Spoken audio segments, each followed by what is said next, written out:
Good morning students. நம்ம இன்னைக்கு என்ன டிஸ்கஸ் பண்ண போறோம்னா 15th and 16th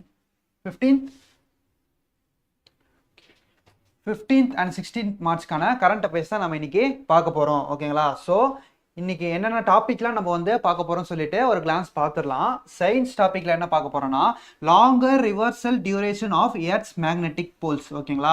பூமியின் காந்த துருவத்தில் வந்து ஒரு மாற்றத்தை வந்து சயின்டிஸ்ட் வந்து ரீசெண்டாக கண்டுபிடிச்சிருக்காங்க. அது என்ன மாற்றம் சொல்லிட்டு நம்ம உள்ள பார்க்க போறோம்.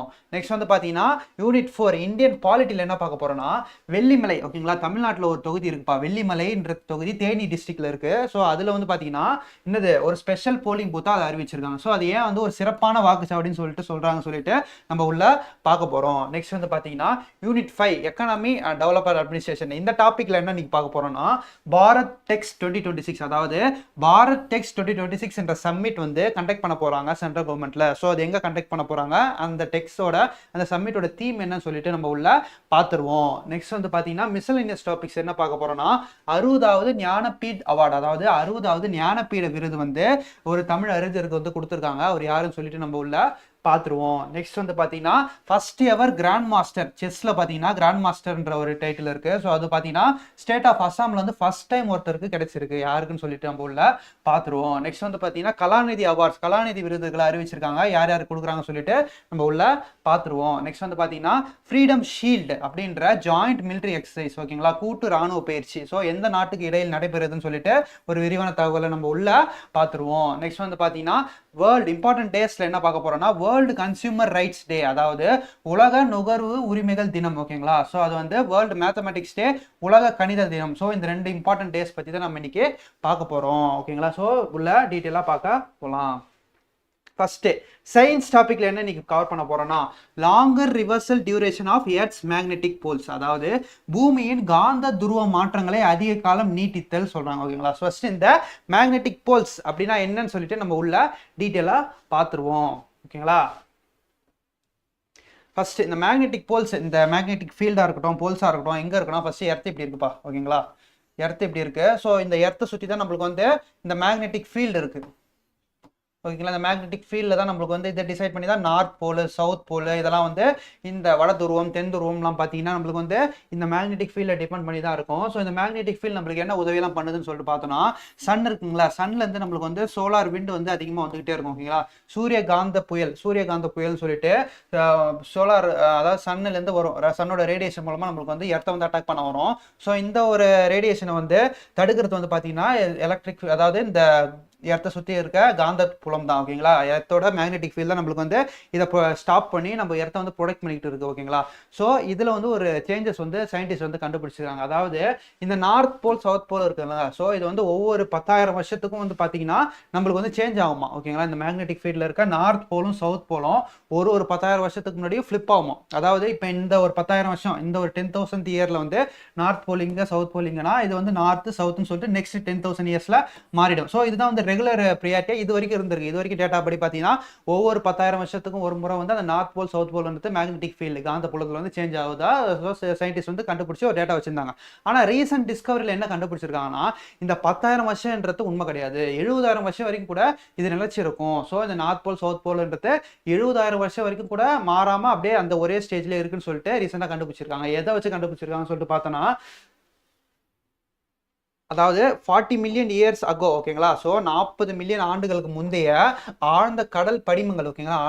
ஆழமான கடலில் உள்ள படிமங்களை வச்சு இந்த சேஞ்சஸ் வந்து 70,000 வருஷம் வரைக்கும் கூட நீட்டிக்க வாய்ப்பு இருக்கு. ஸோ இந்த நார்த் போல் சவுத் போல் சேஞ்சஸ்ன்றது 10,000 கிடையாது, 10,000 வருஷத்துக்கு ஒரு முறை மாற்றுறது கிடையாது.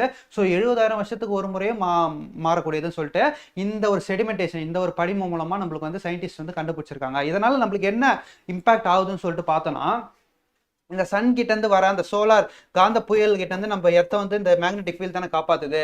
ஸோ இது வந்து இந்த 10,000 வருஷம் என்ற போது பார்த்தீங்கன்னா அதோட பவர் வந்து பார்த்தீங்கன்னா ஒரு ஸ்டேபிளான ஒரு பவராக இருக்கும். ஓகேங்களா? இதோட வீரியம் வந்து ஒரு ஸ்டேபிளான ஒரு ஸ்டேட்ல இருக்கும். இதே வந்து 70,000 வருஷம் போகும்போது இப்போ அதே ஒரு கான்செப்ட் தான். இப்போ வந்து ஒரு மனுஷன் வந்து 10 வயசுல இருக்கும்போது ஒரு ஸ்ட்ரென்த் இருக்கும். அதே உனக்கு 70 வயசு ஆயிடுச்சுன்னா அவன் என்ன போயிடுவான், வீக் ஆயிடும். ஓகேங்களா? ஸோ வீக்கா என்ன ஆகும், அவனோட வீரியம் வந்து குறைஞ்சிக்கிட்டே போகும் ஓகேங்களா, அவனோட பவர் வந்து குறைஞ்சிக்கிட்டே போகும். அதே கான்செப்ட் தான் இங்கே. அந்த மேக்னெட்டிக் ஃபீல்டு வந்து 10,000 வருஷம் லைஃப் டைம் இருக்கும்போது அதோட ஸ்ட்ரென்த் வந்து பார்த்தீங்கன்னா நல்லா ஸ்ட்ராங்காகவே இருக்கும். ஸோ அந்த காந்த புயல் சூரியட்டிருந்து வர சோலார் விண்ட்ஸ் வந்து நம்ம எர்த்தை வந்து ப்ரொடெக்ட் பண்ணணும் ஓகேங்களா, நல்லாவே ப்ரொடெக்ட் பண்ணும். ஸோ அதோட பவர் வந்து அதிகமாக வரும். இதே வந்து அதோட லைஃப் டைம் வந்து 70,000 மாறும் போது என்ன ஆகுதுன்னா அது ரொம்ப வீக் ஆகுது ஓகேங்களா. அந்த மேக்னெட்டிக் ஃபீல்டு வந்து வீக் ஆகி ஓரளவுக்கு தான் அதால் வந்து அந்த சோலார் விண்ட்ஸை தடுத்து இந்த எர்த்தை வந்து ப்ரொடெக்ட் பண்ண முடியும் ஓகேங்களா. ஸோ அந்த வீக்காக என்ன ஆகும், அந்த சோலார் விண்ட்ஸ் வந்து ஆட்டோமேட்டிக்காக எர்த்துக்குள்ளே வர ஆரம்பிச்சு எர்த்தில் இருக்க லிவிங் பீக்ஸாக இருக்கட்டும், எர்த்தோட ரிசோர்ஸாக இருக்கட்டும், எல்லாமே அழியக்கூடிய வாய்ப்பு அதிகமாக இருக்குன்னு சொல்லிட்டு சயின்டிஸ்ட் வந்து ரீசெண்டாக கண்டுபிடிச்சிருக்காங்க. ஸோ அதுதான் இப்போ இந்த டேட்டா. இது சார்ந்த பிஐக்கு கொஸ்டின், ப்ரீவியஸ் இயர் கொஸ்டின் என்னன்னு சொல்லிட்டு பார்க்கும்போது, which telescope captured a magnetic field image around a black hole in M87 galaxy ஓகேங்களா. அதாவது எந்த தொலைநோக்கி M87 விண்மீன் மண்டலத்தில் உள்ள கருந்துளையை சுற்றி உள்ள காந்த புலத்தை படம் பிடித்ததுன்னு சொல்லிட்டு கேட்குறாங்க. ஸோ இதுக்கான ஆன்சர் வந்து ஈவென்ட் ஹரிசான் டெலஸ்காப், அதாவது நிகழ்வு அடிவான தொலைநோக்கின்னு சொல்லிட்டு இந்த இடத்துல நம்ம பார்க்குறோம். நெக்ஸ்ட் அடுத்த டாபிக் பாலிட்டியில் என்ன பார்க்க போறோம்னா, Vellimalai a special polling booth, அதாவது வெள்ளிமலை ஒரு சிறப்பு வாக்குச்சாவடி ஓகேங்களா. இது வந்து தமிழ்நாட்டில் இருக்க ஒரு தொகுதின்னு சொல்றாங்க ஓகேங்களா. தமிழ்நாட்டில் இருக்க 234 தொகுதியில் மொத்தம். ஸோ 234 தொகுதியில் ஒரு தொகுதி தான் இந்த வெள்ளிமலை. இது வந்து பார்த்தீங்கன்னா தேனி டிஸ்ட்ரிக்ட்ல இருக்கு. ஓகேவா. ரீசெண்டாக வந்து நம்மளுக்கு வந்து எலெக்ஷன் டேட் வந்து அனௌன்ஸ் பண்ணாங்க. இன்னைக்கு நம்மளுக்கு தமிழ்நாடோட எலெக்ஷன் டேட்னு சொல்லிட்டு பார்த்தோன்னா ஏப்ரல் 23 ஓகேங்களா. ஏப்ரல் 23 தான் நம்மளுக்கு வந்து எலெக்ஷன் டேட்டு. May 4 வந்து அதை கவுண்ட் பண்ணுறாங்க ஓகேங்களா. May 4 வந்து கவுண்டிங் ஓகேங்களா, எலெக்ஷன் கவுண்டிங் நடக்குது ஓகேங்களா. ஸோ இந்த ஏப்ரல் 23 எலெக்ஷன் டேட் அனௌன்ஸ் பண்ணும்போது நம்மளோட சீஃப் எலெக்ஷன் கமிஷனர் என்ன அனௌன்ஸ் பண்ணார்னா, தமிழ்நாட்டில் வந்து வெள்ளிமலை என்ற தொகுதியில் வந்து 5 வாக்காளர்கள் தான் இருக்காங்கன்னு சொல்லிட்டு ஒரு டேட்டா வந்து ரிலீஸ் பண்ணார் ஓகேங்களா. ரொம்ப மினிமல், தமிழ்நாட்டில் இருக்கிற தொகுதிகளில் ரொம்பவும் குறைந்த வாக்காளருடைய தொகுதின்னு பார்த்தீங்கன்னா இந்த வெள்ளிமலைன்னு சொல்லிட்டு நமக்கு ஒரு டேட்டா ரிலீஸ் பண்ணியிருக்காரு. ஸோ இது வந்து ஒரு இம்பார்ட்டன்ட் டேட்டாவை நம்ம பார்க்குறோம், எக்ஸாமில் ரிஃப்ளெக்ட் ஆகக்கூடிய வாய்ப்பு அதிகமாக இருக்குன்னு சொல்லிட்டு நம்ம பார்க்குறோம். ரீசெண்ட் டைமில் வாக்காளர் சம்மந்தப்பட்ட கேள்விலாம் வந்து டிஎன்பிசியில் அதிகமாக கேட்குறாங்க. ஸோ அதில் ஒரு கொஸ்டினாக நம்ம இதை பார்த்து, ஸோ இந்த டேட்டாவை நம்ம முக்கியமாக பார்த்து நம்ம இந்த கரண்ட் அஃபேர்ஸில் அதை இன்றைக்கி பார்க்குறோம் ஓகேங்களா. ஸோ தமிழ்நாட்டில் 234 தொகுதிகளிலே மிகவும் குறைந்த வாக்காளரை உள்ள தொகுதி வந்து வெள்ளிமலை. இது வந்து தேனி டிஸ்ட்ரிக்ட்ல இருக்குது ஓகேங்களா. ஸோ 5 வாக்காளர்கள் தான் மொத்தமே இங்கே இருக்காங்கன்னு சொல்லிட்டு இந்த இடத்துல நம்ம பார்க்குறோம். நெக்ஸ்ட் இந்த இது சார்ந்த பிஐக்கு என்ன question கேட்டிருக்காங்கன்னா, how many persons are registered in their names in electoral roll in 17th Lok Sabha election in 2019, அதாவது 2019 ஆண்டு நடைபெற்ற 17வது மக்களவை தேர்தலில் வாக்காளர்களாக பதிவு செய்து கொண்டவர்களின் எண்ணிக்கை எவ்வளோன்னு கேட்டிருக்காங்க. சொன்னல ஓட்டர்ஸ் பற்றின டீட்டெயில்ஸ் வந்து ரீசெண்டாக நிறைய டைம் கேட்குறாங்க. ஸோ அது ரிலேட்டடாக அதாவது டிஎன்பிசி பிஐக்கு தான் இது. ஸோ 90 கோடி பேர் வந்து வாக்காளர்களாக 2019 எலெக்ஷனில் வந்து ரெஜிஸ்டர் பண்ணியிருந்தாங்க சொல்லிட்டு இந்த இடத்துல நம்ம ஒரு பிஐக்கு கொஸ்டின் பார்க்குறோம். நெக்ஸ்ட் என்ன டாபிக் பார்க்க போறோம்னா, Indian economy and development administration இன் தமிழ்நாடு, அதாவது இந்திய பொருளாதாரம் மற்றும் தமிழ்நாட்டின் வளர்ச்சி நிர்வாகம். இதுல வந்து என்ன பார்க்க போறோம்னா பாரத் டெக்ஸ் 2026, அதாவது பாரத் டெக்ஸ் 2026 ஓகேங்களா. இது வந்து world largest integrated textile exhibition, அதாவது உலகின் மிகப்பெரிய ஒருங்கிணைந்த ஜவுளி கண்காட்சி வந்து இந்தியா நேஷனல் லெவலில் வந்து இந்தியாவில் ஸ்டார்ட் பண்ண போறாங்க. இது யார் ஸ்டார்ட் பண்ணாங்கன்னா, யூனியன் மினிஸ்டர் ஆஃப் டெக்ஸ்டைல், அதாவது மத்திய ஜவுளித்துறை அமைச்சர் தான் வந்து இது அதிகாரப்பூர்வமாக தொடங்கி வச்சிருக்காருன்னு சொல்லிட்டு நம்ம இந்த இடத்துல பார்க்குறோம். இது எப்போ ஸ்டார்ட் ஆக போகுதுன்னு சொல்லிட்டு பார்த்தோன்னா ஜூலை 2026, அதாவது ஜூலை 2026, ஜூலை மாதம் 2026 நியூ டெல்லி, அதாவது புது டெல்லியில தான் இது வந்து நடைபெற திட்டமிடப்பட்டுள்ளது. இது இந்த பாரத் டெக்ஸ் ஜவுளித்துறை சார்ந்த பொருள் கண்காட்சின்னு சொல்லலாம். ஸோ இது வந்து ஜூலை மாதம் 2026 டெல்லியில் நடைபெற போகுதுன்னு சொல்ற தகவலை நம்ம இந்த இடத்துல பார்க்குறோம். ஓகே, இது சார்ந்த பிஐக்கு என்ன இருக்குன்னு சொல்லிட்டு பார்த்தோன்னா, global partnership on artificial intelligence summit took place recently in December 2023, அதாவது அங்கே ஜவுளித்துறை சார்ந்த ஒரு எக்ஸிபிஷன் கண்காட்சி நடக்கிறத பார்த்தோம். ஸோ ஜூலை 2026 நடக்க போகுது, டெல்லியில் நடக்க போகுது. இது வந்து ஏஐ சார்ந்த ஒரு சம்மிட் ஓகேங்களா, ஏஐ சார்ந்த ஒரு உச்சி மாநாடு. எப்போ நடைபெற்றிருக்குன்னா டிசம்பர் 2023 எங்கே நடைபெற்றிருக்குன்னு சொல்லிட்டு நம்மளுக்கு கொஸ்டின் கேட்டிருக்காங்க. ஸோ நியூ டெல்லியில் நடைபெற்றிருக்கு, இதுக்கான ஆன்சர் ஓகேங்களா. ஸோ அண்மையில் டிசம்பர் 2023 நடைபெற்ற செயற்கை நுண்ணறிவுக்கான உலக கூட்டமைப்பு மாநாடு இடம்பெற்ற இடம் எதுன்னு சொல்லிட்டு பார்த்தோன்னா புது டெல்லி, இதுக்கான ஆன்சர் ஓகேங்களா. நெக்ஸ்ட் மிஸ்லெனியஸ் டாபிக்ஸ் என்ன பார்க்க போறோம்னா, இன்னைக்கு 60வது ஞானபீட அவார்டு, அதாவது 60வது ஞானபீட விருது வந்து யாருக்கு அறிவிச்சிருக்காங்க, நம்மளோட தமிழ் எழுத்தாளர், கவிஞர், புகழ்பெற்ற மனிதர் ஓகேங்களா வைரமுத்து அவர்களுக்கு தான் வந்து 60வது ஞானபீட அவார்டை அறிவிச்சிருக்காங்க சொல்லிட்டு இந்த இடத்துல நம்ம பார்க்குறோம் ஓகேங்களா. வைரமுத்துன்றவர் இந்த அவார்டு வாங்குற 3வது தமிழன் ஓகேங்களா, 3வது தமிழர், இந்த அவார்டை வாங்குற 3வது தமிழ் எழுத்தாளர் இவர் ஆவார் சொல்லிட்டு சொல்றாங்க. ஸோ இதுக்கு முன்னாடி யார் இந்த ஞானபீட அவார்டு தமிழர்கள் வாங்கியிருக்காங்கன்னு சொல்லிட்டு பார்த்தோன்னா அகிலன் 1975 1975 அகிலனும், ஜெயகாந்தன் 2002 வாங்கியிருக்காரு ஓகேங்களா இந்த ஞானபீட அவார்டை. இதற்கு முன் தமிழ் தமிழகத்திலிருந்து அகிலன் 1975, ஜெயகாந்தன் 2002 இந்த ஞானபீட விருதை வந்து வாங்கியிருக்காங்க. ஓகேங்களா. ஸோ வைரமுத்து ஆல்ரெடி வேற என்ன பெரிய அவார்டு வாங்கியிருக்காங்கன்னு சொல்லிட்டு பார்த்தோம்னா 2003 சாகித்ய அகாடமி அவார்டை வாங்கியிருக்காரு. ஓகேங்களா. எதுக்காக வாங்கியிருக்காரு சொல்லிட்டு பார்த்தோம்னா கள்ளிக்காட்டு இதிகாசங்கள் 2003 சாகித்ய அகாடமி விருது வாங்கியிருக்காரு சொல்லிட்டு இந்த இடத்துல நம்ம பார்க்குறோம். ஸோ இதுக்கு முன்னாடி இப்போ இந்த 60வது ஞானபீட அவார்டு வைரமுத்து அவர்கள் வாங்கியிருக்காரு. ஸோ இந்த 59வது ஞானபீட அவார்டு யார் வாங்கியிருக்காங்க, இதுக்கு முன்னாடி யார் வாங்கினாங்க போன வருஷம் சொல்லிட்டு பார்த்தோன்னா வினோத்குமார் சுக்லா. ஓகேங்களா. ஸோ 59வது ஞானபீட விருது வெற்றியாளர் யார் சொல்லி பார்த்தோன்னா வினோத்குமார் சுக்லான்னு சொல்லிட்டு நம்ம இந்த இடத்துல பார்க்குறோம். ஓகேங்களா. ஸோ இந்த ஞானபீட விருதுன்றது இலக்கியம் சம்மந்தப்பட்ட அதாவது கவிதை சம்மந்தப்பட்ட, ஸோ இது ரிலேட்டடாக லாங்குவேஜ் சம்மந்தப்பட்ட ஒரு ஆர்ட்டோ ஒரு கலையோ ஸோ வந்து நம்ம பண்ணும் போது நல்ல ஒரு கவிதை எழுதும் போதோ நல்ல ஒரு பாடல் எழுதும் போதோ நல்ல ஒரு பாடல் ஆசிரியராக இருக்கும் போதோ கவிதையாளராக இருக்கும் போதோ ஸோ இந்த ஃபீல்டில் வந்து நல்ல சிறந்த இருக்கவங்களுக்கு தான் இந்த ஞானபீட விருது வந்து அறிவிப்பாங்க. ஓகேங்களா. ஸோ அதன் அடிப்படையில் இந்த வருஷத்துக்கான 60வது ஞானபீட விருது யார் கொடுத்துருக்காங்கன்னு சொல்லிட்டு பார்த்தோன்னா நம்மளோட தமிழ் அறிஞர் தமிழ் கவிஞர் வைரமுத்து அவர்களுக்கு கொடுத்துருக்காங்கன்னு சொல்லிட்டு இந்த இடத்துல நம்ம பார்க்குறோம். ஸோ 60வது ஞானபீட விருது 2026 இதுக்கான வின்னர் யாருன்னு சொல்லிட்டு பார்த்தோன்னா வைரமுத்து. ஓகேங்களா. ஸோ ஞானபீட விருது பற்றி ஆல்ரெடி டிஎன்பிசியில் கொஸ்டின்ஸ் நிறைய கேட்டிருக்காங்க. அதில் ஒன் ஆஃப் த கொஸ்டின்ஸ் தான் நம்ம இப்போ பார்க்க போகிறோம். The winner of Jnanpith award for the year 2021 2026 பார்த்தீங்கன்னா நம்மளுக்கு வந்து வைரமுத்து அவர்கள். 2021 யாருன்னு சொல்லிட்டு நம்ம டிஎன்பிசியில் கேட்டிருக்காங்க. இதுக்கான ஆன்சர் வந்து தாமோதர் மௌசோ. அதாவது 2021 ஆண்டிற்கான ஞானபீட விருதை வென்றவர் யாரை சொல்லிட்டு கேட்குறாங்க. ஸோ இதுக்கான ஆன்சர் வந்து தாமோதர் மௌசோன்னு சொல்லிட்டு இந்த இடத்துல நம்ம பார்க்குறோம். நெக்ஸ்ட் டாபிக் என்ன சொல்லிட்டு பார்க்குறோம்னா first ever grand master from the state of Assam. அதாவது அசாம் மாநிலத்தின் முதல் கிராண்ட் மாஸ்டர் யாருன்னு சொல்லிட்டு பார்த்தோன்னா மயாங்க் சக்கரபோர்ட்டி. அதாவது மயாங்க் சக்கரபோர்ட்டி தான் அசாம் மாநிலத்தின் முதல் கிராண்ட் மாஸ்டர். கிராண்ட் மாஸ்டர் யாருன்னு சொல்லிட்டு பார்த்தோன்னா செஸ்ல குறிப்பிட்ட பாயிண்ட்ஸ் எடுக்கணும் ஒரு ரேங்க் வரைக்கும் வந்தவங்களுக்கு கிராண்ட் மாஸ்டர் என்ற பட்டத்தை வந்து தருவாங்க. ஓகேங்களா. செஸ் சதுரங்க போட்டியில் ஒரு குறிப்பிட்ட புள்ளி வரைக்கும் ஒரு ரேங்க் வரைக்கும் வந்தவங்களுக்கு என்ன பண்ணுவாங்க, ஒரு கிரைட்டீரியா இருக்கும். அந்த கிரைட்டீரியா வந்து பூர்த்தி பண்ணிட்டோம்னா அவங்களுக்கு வந்து கிராண்ட் மாஸ்டர் பட்டம் கொடுத்துருவாங்க. ஓகேங்களா. ஸோ இந்த கராத்தேல black belt green belt brown belt எல்லாம் இருக்குங்களா.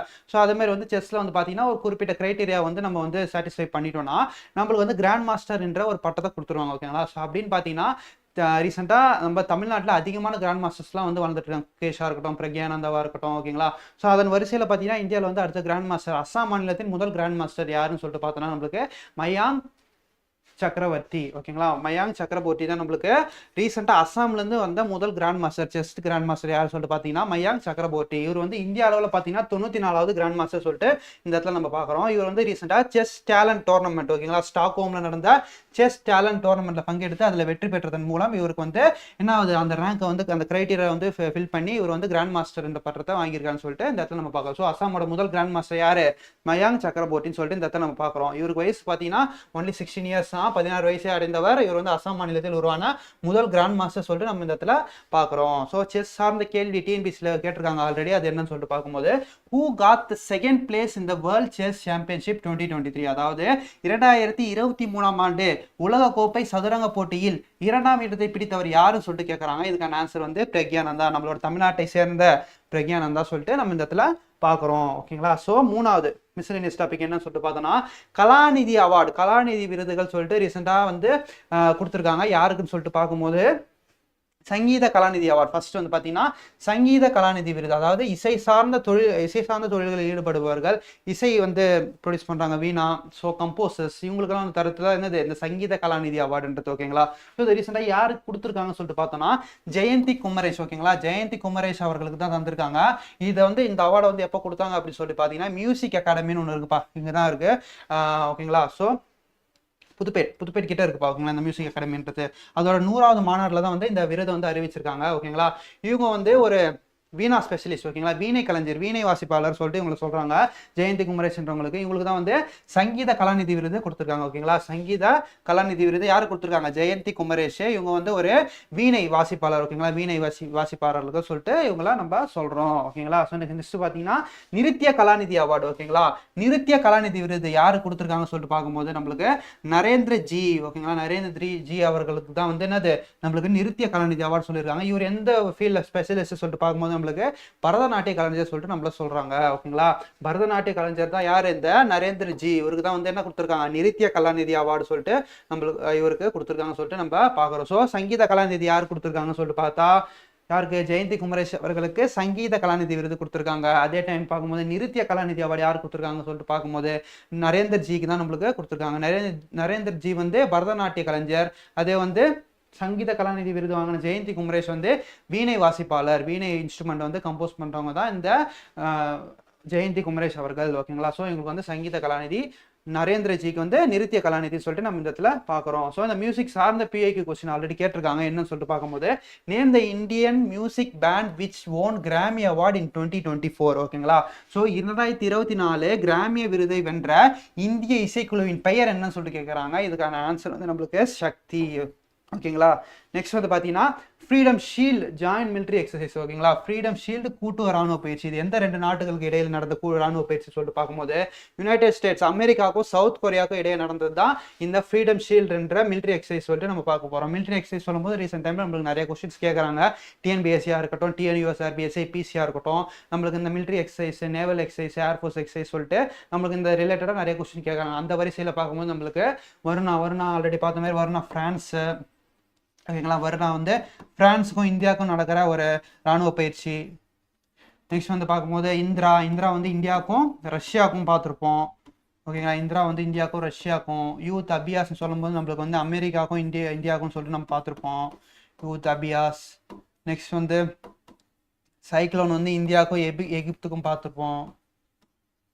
ஓகேங்களா? ஸோ இந்த மாதிரி வந்து நிறைய மிலிட்ரி எக்ஸசைஸ் நடக்கும். ஸோ இதெல்லாம் வந்து ஒரு லிஸ்ட்டை போட்டு நோட் பண்ணி நம்ம எழுதி வச்சுக்கிட்டோம்னா நம்மளுக்கு வந்து எக்ஸாம் டைமில் வந்து ஒரு ஷார்ட் ரிவிஷன் வந்து பார்த்துட்டு போனோம்னா நம்மளுக்கு எக்ஸாம் டைமில் கண்டிப்பாக யூஸ் ஆகும். கண்டிப்பாக ஒரு கொஸ்டின் வந்து எதெல்லாம் ஒரு காம்படிட்டிவ் எக்ஸாமில் கேட்டுக்கிட்டே இருக்காங்க. ஸோ அந்த மிலிட்ரி எக்ஸசைஸ்ன்ற டாபிக் வந்து ரொம்ப இம்பார்ட்டண்டாக நம்ம பார்க்குறோம். ஓகேங்களா? ஸோ அந்த வரிசையில் வரது தான் இந்த ஃப்ரீடம் ஷீல்டுன்றது. இது எந்த 2 நாட்டுக்கு நடக்குது? யுனைடெட் ஸ்டேட்ஸ்க்கும் சவுத் கொரியாவுக்கும். இது அமெரிக்காவுக்கும் தென் கொரியாவுக்கும் இடையில நடக்கிற அந்த ராணுவ பயிற்சியின் பேர் தான் என்னது? ஃப்ரீடம் ஷீல்டுன்ற எக்ஸசைஸ். ஸோ இந்த எக்ஸசைஸ் மிலிட்ரி எக்ஸசைஸ் சார்ந்த பிஐக்கு கொஸ்டின் கேட்டிருக்காங்க. So Naseem al Bahr is the 12th edition of bilateral maritime naval exercise between. அதாவது நசீம் அல் பஹர் 12ஆம் பதிப்பு இவ்விரு நாடுகளுக்கு இடையேயான கடற்படை பயிற்சி ஆகும். ஸோ இந்த நசீர் அல் பஹர்ன்றது இந்தியாவுக்கும் ஓமனுக்கும் இடையே நடைபெறக்கூடிய என்னது? கடல்சார், அதாவது இவ்விரு நாடுகளுக்கும் இடையேயான கடற்படை பயிற்சி ஆகும். ஓகேங்களா? என்னது? இந்த நசீம் அல்பர்ன்றது இந்தியாவுக்கும் ஓமனுக்கும் நடைபெறக்கூடிய நேவல் எக்ஸசைஸ், அதாவது கடற்படை சார்ந்த ஒரு பயிற்சியாக நம்ம இங்கே பார்க்குறோம். நெக்ஸ்ட் வந்து பார்த்தீங்கன்னா இம்பார்ட்டன்ட் டேஸில் என்ன டாபிக் டிஸ்கஸ் பண்ண போகிறோன்னா வேர்ல்டு கன்சியூமர் ரைட்ஸ் டே. ஓகேங்களா? உலக நுகர்வோர் உரிமையாளர் தினம். நுகர்வோர்னா யார்ப்பா? ஓகேங்களா? ஸோ ஒரு பொருள் வந்து ரா மெட்டீரியலாக அக்ரிகல்ச்சரில் விவசாயிகள் வந்து இண்டஸ்ட்ரீஸ்க்கு அனுப்புகிறாங்க, செகண்டரி இண்டஸ்ட்ரீஸ்க்கு. அந்த இண்டஸ்ட்ரீஸ் வந்து அந்த ரா ப்ராடக்ட் வந்து ரா மெட்டீரியல்ஸ் வந்து ப்ராடக்டாக மாற்றி மார்க்கெட்டுக்கு கொண்டு வராங்க. ஸோ அந்த மார்க்கெட்லேருந்து வாங்கக்கூடியவர்கள், அதாவது அந்த பொருள்னால் பயனடையக்கூடியவர்கள் தான் யார்? நுகர்வோர், கன்சியூமர்ஸ். நம்மளாம் தான் கன்சியூமர்ஸ் சொல்கிறோம். ஓகேங்களா? ஸோ அந்த பொருளை வந்து மார்க்கெட்டில் விலை கொடுத்து வாங்கி அதன் பயனை அடைவார்கள், ஃபைனல் ப்ராடக்டோட பயனை அடைவார்கள் தான் என்னது? இந்த கன்சியூமர்ஸ்ன்றாங்க. ஓகேங்களா? ஸோ அந்த கன்சியூமர்ஸ் வந்து என்ன பண்ணுறாங்க? கன்சியூமர்ஸோட பூர்த்தி தான் வந்து என்னது? அந்த ஒரு இண்டஸ்ட்ரியோட இன்கம், எக்கானமி எல்லாத்தையும் வந்து டிசைட் பண்ணுறது. ஓகேங்களா? கன்சியூமர்ஸ் எந்த அளவுக்கு சாட்டிஸ்ஃபை ஆகிறாங்க, அவங்க அந்த ப்ராடக்ட் மூலமாக எவ்வளோ வந்து சாட்டிஸ்ஃபை ஆகிறாங்க, அது வந்து. ஸோ அந்த கன்சியூமர்ஸ் வந்து ரொம்ப இம்பார்ட்டண்டான ரோல் ப்ளே பண்ணுறாங்க ஒரு எக்கானமியில். ஓகேங்களா? ஸோ அந்த கன்சியூமர்ஸ் வந்து போடுற விதமாக தான் நம்மளுக்கு வந்து வேர்ல்டு கன்சியூமர்ஸ் டேன்னு சொல்லிட்டு இன்றைக்கி நம்ம செலிப்ரேட் பண்ணுறோம். மார்ச் 15 சொல்லிட்டு நம்ம செலிப்ரேட் பண்ணுறோம். ஸோ இந்த வருஷத்துக்கான தீம் என்னன்னு சொல்லிட்டு பார்த்தோன்னா சேஃப் ப்ராடக்ட்ஸ், கான்ஃபிடென்ட் கன்சியூமர். ஓகேங்களா? பாதுகாப்பான தயாரிப்புகள். ஓகேங்களா? பாதுகாப்பான தயாரிப்புகள், நம்பிக்கையான நுகர்வோர். ஓகேங்களா? ஸோ இதுதான் இந்த வருஷத்துக்கான கருப்பொருள். 2026ஆம் ஆண்டு உலக நுகர்வோர் தினம் மார்ச் 15 கொண்டாடப்படுகிறது. இதற்கான இந்த வருடத்துக்கான கருப்பொருள் என்னன்னு சொல்லிட்டு பார்த்தீங்கன்னா பாதுகாப்பான தயாரிப்புகள், நம்பிக்கையான நுகர்வோர். ஓகேங்களா? ஸோ இதுதான் இந்த வருஷத்துக்கான கருப்பொருள் சொல்லிட்டு இந்த இடத்துல நம்ம பார்க்குறோம். ஸோ அடுத்தது வந்து என்ன பார்க்க போறோம்னா வேர்ல்டு மேத்தமெட்டிக்ஸ் டே. ஓகேங்களா? இது இன்னைக்கு செலிப்ரேட் பண்ணுறோம்னா மார்ச் 14. ஓகேங்களா? மார்ச் 14 இது இன்னொரு டே கொண்டாடுறோம், பை டேன்னு சொல்லிட்டு கொண்டாடுறோம். ஓகேங்களா? ஸோ இது ரெண்டுமே வந்து பார்த்தீங்கன்னா நம்மளுக்கு மார்ச் 14 தான் நம்மளுக்கு வந்து கொண்டாடுறோம். ஓகேங்களா? ஸோ இந்த பை டே 3.14 பையோட வேல்யூ நம்மளுக்கு எல்லாருக்கும் தெரியும். ஓகேங்களா? பை மேக்ஸ்ல வந்து பார்த்துருப்போம், பையோட வேல்யூ பார்த்துருப்போம் 22/7 சொல்லிட்டு சில புக்ஸ்ல இருக்கும். ஸோ இதோட சிம்பிளிஃபைட் ஃபார்ம் தான் நம்மளுக்கு 3.14 சொல்லிட்டு நம்ம தெரிஞ்சிருப்போம். ஓகேங்களா? ஸோ இந்த 3.14 தான் பை டே. இது மூலமாக தான் பை டேன்றது ஒன்றும் உருவாச்சு. ஓகேங்களா? இந்த 14 வந்து நம்ம 14 டேட்டா எடுத்துப்போம், டேவா எடுத்துப்போம். இந்த 3 வந்து இங்கே போட்டுப்போம். ஓகேங்களா? So 14th March. ஓகேங்களா? ஸோ அதான் வந்து பை டேன்னு சொல்லிட்டு இந்த இடத்துல பார்க்குறோம். ஸோ இது ரிலேட்டடாக வந்து மேக்ஸ் டேவும் இதே டேவை நம்ம கொண்டாடுறோம். ஓகேங்களா? March 14 world mathematics day, world pi டே.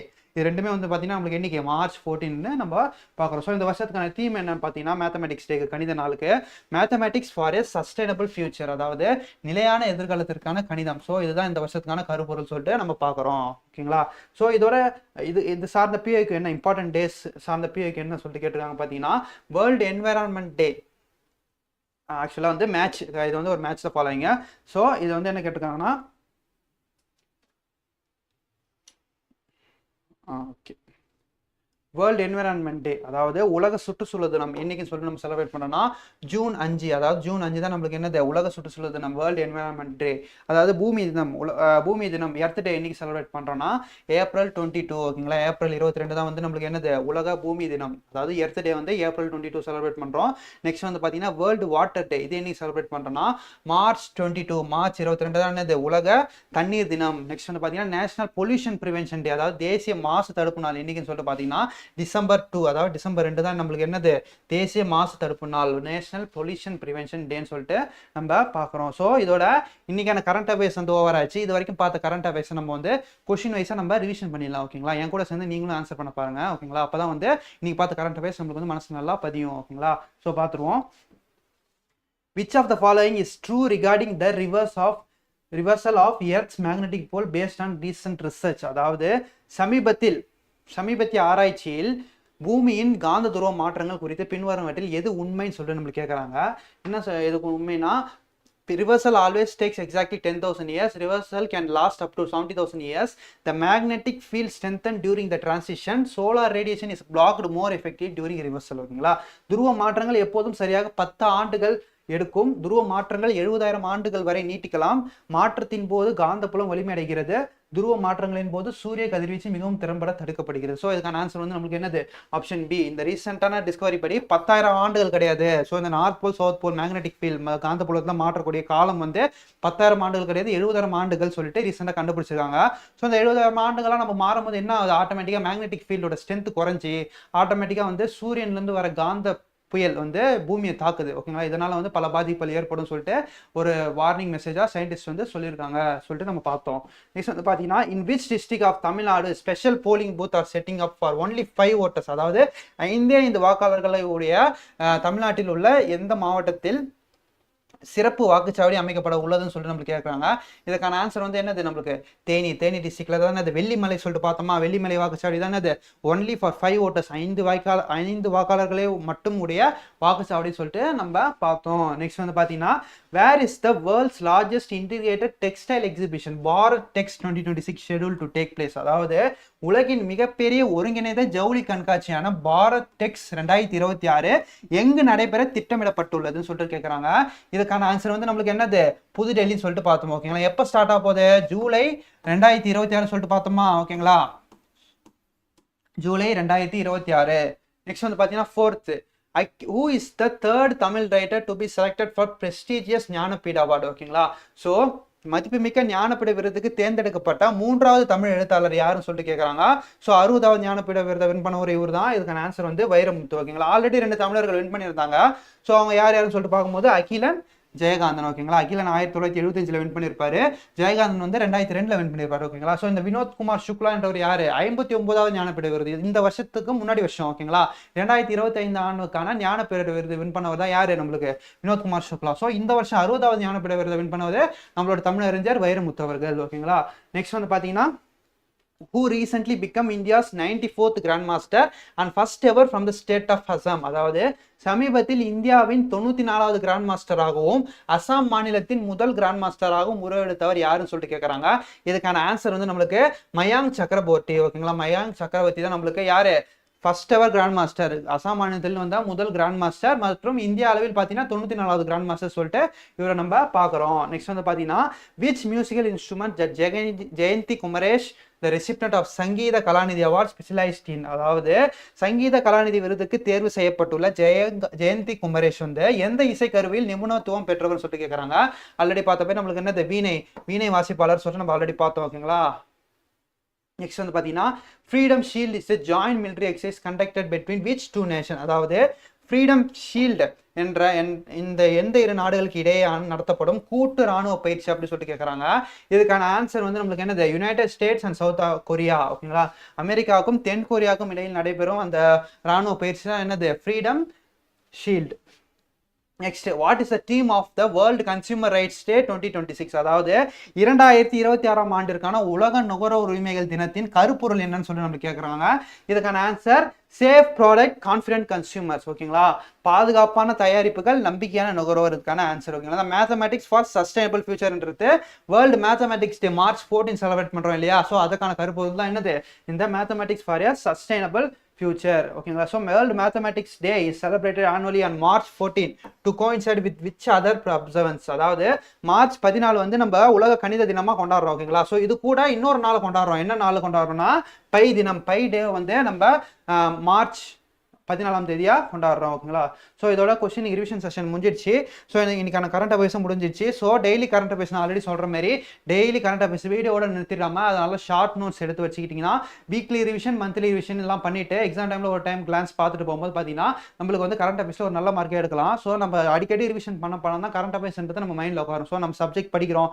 சப்ஜெக்ட்ன்றது இப்போ ஜெனரலாக சயின்ஸ், ஹிஸ்ட்ரி, ஜாகிரஃபி இந்த சப்ஜெக்ட்ஸ்லாம் பார்த்தீங்கன்னா நம்ம திரும்ப கிளாஸ் வைஸாகவும் பார்ப்போம். நெக்ஸ்ட் வந்து பார்த்தீங்கன்னா புக் ரிவிஷன் எடுப்போம். ஆனால் கரண்ட் அஃபேர்ஸ்ன்றது நம்ம வந்து அதிகமாக கன்சிடர் பண்ணுறதே இல்லை. ஓகேங்களா, மேக்ஸிமம் பார்த்தீங்கன்னா பாஸ் ஆகிறவங்களுக்கும் கிளியர் பண்ணாதவங்களுக்கும் உள்ள டிஃப்ரென்ஸ் பார்த்தீங்கன்னா இந்த கரண்ட் அஃபேர்ஸ் வந்து மேக்ஸிமம் ரோல் ப்ளே பண்ணும். ஓகேங்களா, இந்த கரண்ட் அஃபேர்ஸில் யார் வந்து தனியாக அதிகமாக மார்க்ஸ் ஸ்கோர் பண்ணுறாங்களோ அவங்களுக்கு வந்து என்ன ஆகுது, அந்த கிளியர் பண்ணுறதுக்கான ஆப்பர்ச்சுனிட்டி வந்து இன்க்ரீஸ் ஆகுது. ஓகேங்களா, ஸோ இந்த கரண்ட் அஃபேர்ஸ்க்கு வந்து மற்ற சப்ஜெக்ட்டில் எவ்வளோ இம்பார்ட்டன்ஸ் தரமோ அதே அளவு இம்பார்ட்டன்ஸ் வந்து நம்ம கரண்ட் அஃபேர்ஸ் கொடுத்து படிக்கணும். ஓகேங்களா, ஸோ எந்த அளவுக்கு அதிகமாக ரிவிஷன் பண்ணுறோமோ அந்த அளவுக்கு கரண்ட் அஃபேர்ஸ் வந்து நம்ம பிரெயினில் உட்காரோம், நல்லா ஞாபகம் வச்சுக்க முடியும். ஸோ அதை கரெக்டாக நம்ம எக்ஸாமில் ரிஃப்ளெக்ட் பண்ணி நல்ல மார்க்ஸ் ஸ்கோர் பண்ணி நல்ல ஜாப்ல உட்காரலாம். ஓகேங்களா, ஸோ இதோட இன்னைக்கான கரண்ட் அஃபேர்ஸ் முடிஞ்சிச்சு ஃப்ரெண்ட்ஸ். ஸோ நாளைக்கு கரண்ட் அஃபேர்ஸ்ல மறுபடியும் சந்திப்போம். ஓகேங்களா, தேங்க்யூ.